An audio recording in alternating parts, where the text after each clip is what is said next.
Ladies and gentlemen, this is the Crypto Duck Life. Let's give it some. Alright.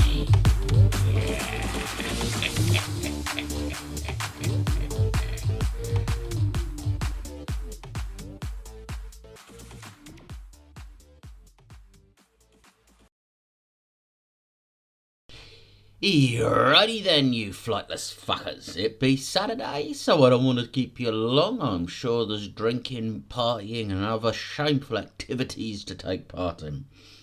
So let's have a look at the week. Bitcoin up 9%, sitting on 27.90. Ethereum for the week is up a colossal 25%. Woohoo, finally. Sitting on 1623. BNB is up 12%, sitting on 302. The biggest winners this week was Dodge, obviously, with Musk's buying out of Twitter. That's all taken place. He walked in their front door with the kitchen sink. Good for him. Clay is up a monstrous 72%, so that'll be good news for anyone that bought them last week. And Mina is up 35%. Mina is something I haven't mentioned here before. It's a very light blockchain. It's basically designed to minimize computational requirements. Done so that dApps run more efficiently. They call it a succinct blockchain. A very interesting project and worth you guys looking into. The only real thing down this week was XCN chain. Not a well-known project. It's been around since 2014 and running under the radar. It's strategic partners. It reads like the list of who's who in the financial world. Every big financial institution you can think so's listed there. But that's probably because of who owns it. Originally, it was created by a Harvard Business School MBA, but he sold out to Stellar Lumen's Lightyear group sometime later. For a good deal of money, to be fair to him, so can't blame him there. The Bitcoin mining difficulty has hit a new all-time high. When the difficulty ribbon compresses like this, it can be a very good sign to buy, but yeah, we'll have to wait and see on that front. Yeah, a lot of the news is Big Eyes and Decentraland, and it's just marketing hype. I've got no interest in that crap. Yeah, don't get me wrong, you know, you can certainly make money on that kind of thing. When they pump that kind of money into marketing, the sad fuckers will buy it. But yeah, I like to invest in things I believe in and actually like, and I don't like that crap. Bit2Me, the crypto company, has bought software studios Deca Labs. That's interesting. Freeway, it's a crypto staking platform. It's halted withdrawals, and you know, fat people everywhere are screaming it's a Ponzi. X Plus Beta has launched a SocialFi app and has listed itself on DEX. I'm kind of interested. I think there's a lot of future in SocialFi. It will depend what the app's like, though. Another thing that will depend deeply on the product, Solana smartphones coming early next year. It's got the internals of this year's flagships, so I mean, a fairly good sign. It will be Android based, and it's got what they call a Solana stack software involved. I'm looking forward to having a look at it, put it that way. I'm a bit of a phone geek anyway, so it's right up my street.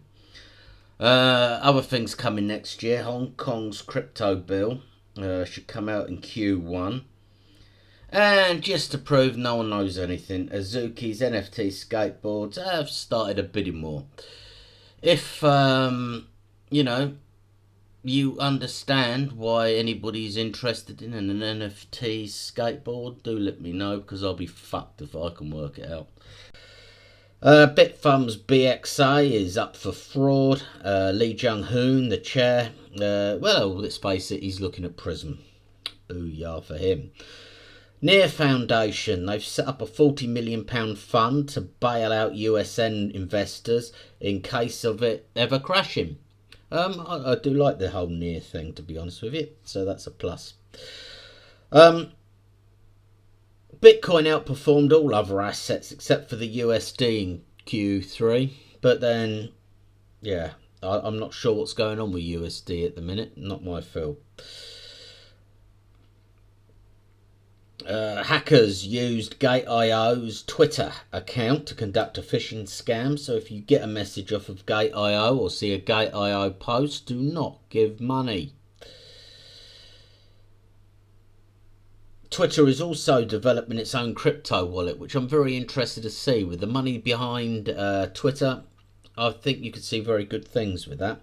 I'm also very impressed with the Opera wallet. For a non-crypto specific company, it's incredibly usable and very fast and efficient. So yeah, high hopes for Twitters. Binance Labs have invested in Ancilla, which is a crypto startup basically looking for Web3 improvements, specifically in security. 24 billion LUNC have been burnt. Binance's latest burn being 1.3 billion, but the amount is declining, and so is the trading volume. Timing this in with the fact that they've actually reduced the tax rate, and the fact that the total amount burnt is totally peanuts compared to the amount out there. I can't really see it doing much, to be honest. Not yet. But there we go. Reddit NFT avatars. They were mainly given away for free. Some were, sold back when they launched.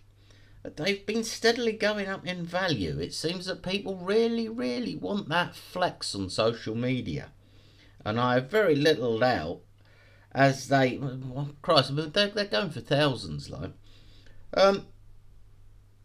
With Elon declaring that he's going to have bought Twitter by hopefully the weekend, and Twitter internal documents revealing that crypto is probably the main growing interest on the platform, and Twitter supposedly already starting to design and build their own wallet, I don't think it's going to be long before we see Twitter following suit with Twitter NFTs. And having watched the Reddit ones grow, it might be an idea to jump on that when it happens. But, maybe that's just me. SIBA Bank of Switzerland is offering NFT custody services.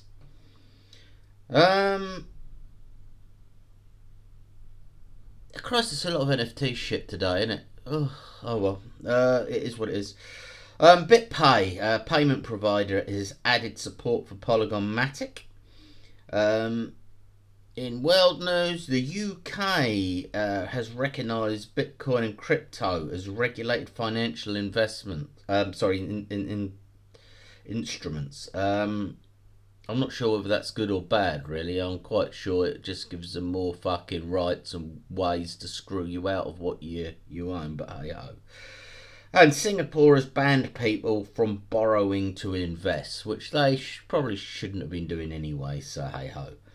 Lens Protocol has transaction issues. It did halt the service. It's been fixed. Yeah, they fixed it in the same day, so I guess that's all good. Blockchain.com has started a waiting list for its Visa debit cards. Vietnam Prem has called for crypto regulations, well, just like everybody else, isn't it? Looking at the stats and the figures, Web3 developers are more busy than ever. So consider that, you're in the middle of a crypto winter and the developers are all hard at work. So that's looking very rosy indeed for as we come out of this decline. After yesterday's mention, I of the Reddit NFTs, I failed to point out that it actually had a volume all-time high between the 19th and the 25th of the month. So they're doing, yeah, well. The largest public Bitcoin mining group, Core Scientific, have said they might be seeking bankruptcy. FTX is looking to launch its own stablecoin. Obviously, we're going to see Dodge pumping as it gets closer to Musk's takeover. Key.io, the blockchain messaging service, it's not really like WhatsApp, it's more like Zoom or the equivalent. It's updated to support Bitcoin Lightning. The $1.5 trillion asset manager Credit Suisse is going to lay off 9,000 employees. And Kazakhstan's central bank is apparently going to use the BNB chain to integrate its CBDC. So, yeah. Revolut, which is a card company, it started off just being to make foreign exchange super easy with commission-free stuff when you were abroad.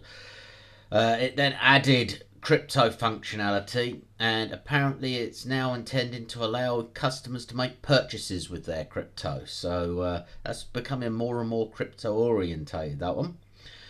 25% of institutional investors are continuing to buy into crypto. Now, this is going on from the Fidelity Investments Group's research, which suggested interest growth even in the institutional investor sort of area. But it also did note the huge gap between Asian countries and the West. The Asian are way, way, way further ahead than the West is on these kind of investments. Talking about that whole side of things, we have Singapore. It's looking to try to reduce consumer level risks by encouraging new stablecoins created with set rules and regulations, and regulators seeking stockholders' actual input to decide what to do about digital payments and stuff. Probably the kind of open thinking that's not a bad idea, really. Team Finance, which is a protocol in DeFi, a lockup protocol, it's been hacked for 14.5 million. Now, this is despite them paying for a contract audit. An exploit was indeed exploited. And it only cost 1.76 ETH for them to siphon off 14 million. So I think the hackers had a good deal there.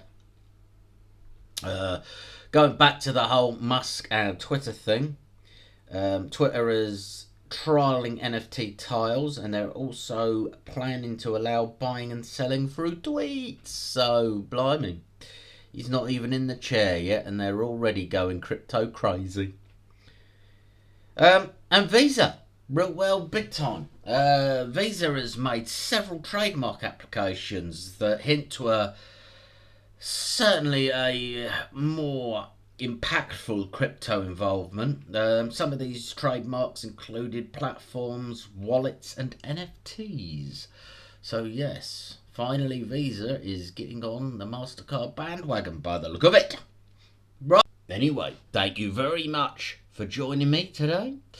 Hit the old subscribe button down there, whack on the old socials, join the crew. Thank you very much indeed, and I will see you on Monday. All things crypto by a duck life. See you next time.